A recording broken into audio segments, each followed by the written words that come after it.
Di sebuah rumah sakit tua di pinggiran kota, seorang petugas medis bernama Arman tengah menjalani shift malamnya. Ia baru saja dipindahkan ke rumah sakit ini setelah bertahun-tahun bekerja di tempat lain.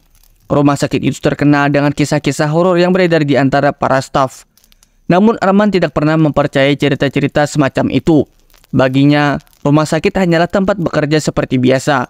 Banyak pasien yang datang dan pergi, serta petugas medis yang menjalankan tugas mereka. Malam itu terasa lebih sepi dari biasanya. Hanya ada beberapa petugas di bangsal dan ruang jenazah di lantai bawah tanah yang sunyi. Arman ditugaskan untuk memeriksa kondisi mayat yang baru masuk, mencatat data, dan memastikan semuanya siap untuk pemeriksaan postmortem keesokan harinya. Meski tugas ini sering dianggap menakutkan oleh beberapa orang, bagi Arman itu sudah menjadi rutinitas biasa. Dengan langkah mantap, Arman berjalan menuju ruang jenazah. Lorong-lorong rumah sakit tampak gelap, hanya diterangi oleh lampu neon yang redup. Sekali angin malam yang masuk melalui celah-celah jendela membuat tirai di ujung lorong bergerak perlahan, menambah kesan mencekam. Namun Arman tetap tenang, ia terbiasa dengan kesunyian. Setibanya di depan pintu ruang jenazah, Arman membuka kunci pintu besi yang berat. Suara derit pintu membuat bulu kuduknya sedikit meremang, tapi ia tetap melangkah masuk. Ruangan itu dingin, lebih dingin dari biasanya, seakan-akan udara di dalamnya membeku. Lemari pendingin untuk menyimpan mayat berjajar rapi di salah satu sisi ruangan. Arman memeriksa daftar nama mayat dan mulai membuka salah satu laci. Saat ia menatap mayat di hadapannya, tiba-tiba perasaan aneh menyusup ke dalam dirinya. Udara seolah menjadi lebih berat, dan suara detak jam di dinding terdengar semakin keras. Ia mencoba mengabaikannya, berpikir bahwa itu hanya akibat dari rasa lelah setelah bekerja berjam-jam. Namun, ketika ia hendak menutup laci, matanya menangkap salah satu di sudut ruangan. Sesuatu yang bergerak, sebuah bayangan hitam melintas cepat di balik lemari pendingin. Arman terdiam. Ia menajamkan pandangannya, memastikan bahwa itu bukan hanya halusinasi. Ruangan jenazah kosong, tidak ada orang lain selain dirinya. Lalu apa yang baru saja ia lihat? Jantung Arman mulai berdetak lebih kencang. Ia melangkah perlahan menuju tempat bayangan itu muncul, berusaha mencari tahu apa yang sebenarnya terjadi. Namun saat ia mendekat, tidak ada apa-apa di sana, hanya dinding dingin yang memantulkan bayangan tubuhnya sendiri. Ini pasti hanya perasaanku saja, gumam Arman berusaha meyakinkan dirinya. Ia kembali ke mejanya untuk menyelesaikan laporan.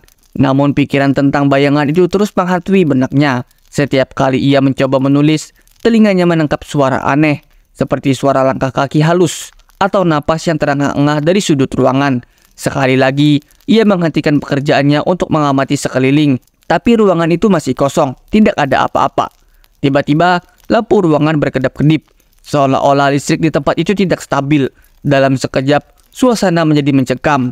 Arman merasa ada sesuatu yang mengawasinya dari balik kegelapan. Keringat dingin mulai mengalir di pelipisnya. Ketika lampu kembali menyala dengan terang, ia melihat bayangan itu lagi. Kali ini lebih jelas, berdiri diam di sudut ruangan, tidak jauh darinya.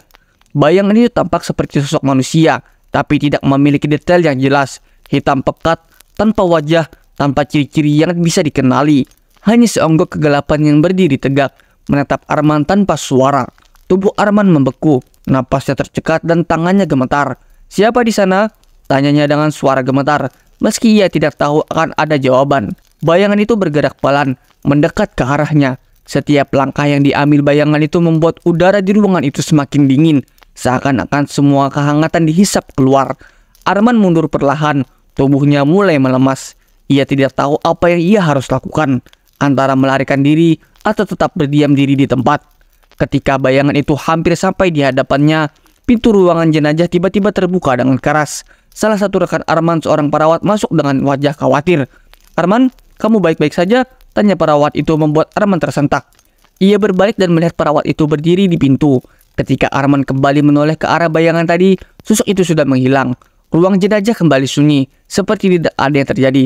"Aku baik-baik saja," jawab Arman terbata-bata, meski jelas bahwa ia tidak baik-baik saja. Perawat itu memandang Arman dengan cemas, lalu berkata, "Kalau kamu merasa tidak enak badan, sebaiknya istirahat saja. Ruang jenazah ini kadang memang suka aneh kalau malam." Arman hanya mengangguk tanpa berkata apa-apa. Setelah perawat itu pergi, ia membereskan barang-barangnya dan memutuskan untuk meninggalkan ruangan. Tapi sebelum ia keluar, ia melihat sesuatu yang membuat darahnya kembali membeku. Di sudut ruangan, di tempat bayangan itu berdiri tadi, terdapat jejak kaki basah yang mengarah keluar. Arman menelan ludah, mencoba menenangkan dirinya. Namun ketika ia melangkah keluar dari ruangan jenazah dan menutup pintu di belakangnya, ia tahu satu hal pasti. Apapun yang dilihatnya malam ini bukanlah imajinasinya semata. Sejak malam itu, Arman selalu merasa ada yang mengikutinya. Di setiap sudut rumah sakit, terutama saat ia melewati ruang jenazah, ia selalu merasa ada yang mengawasinya dari balik kegelapan. Bayangan hitam itu mungkin hanya terlihat sekali, tapi kehadirannya selalu terasa. Setiap malam, saat Arman kembali bertugas, ia tidak bisa lagi mengabaikan dinginnya ruangan jenazah dan suara-suara samar yang bergema di dalamnya. Dan setiap langkahnya, bayangan itu selalu ada, menunggu di tempat yang gelap, menunggu untuk muncul kembali.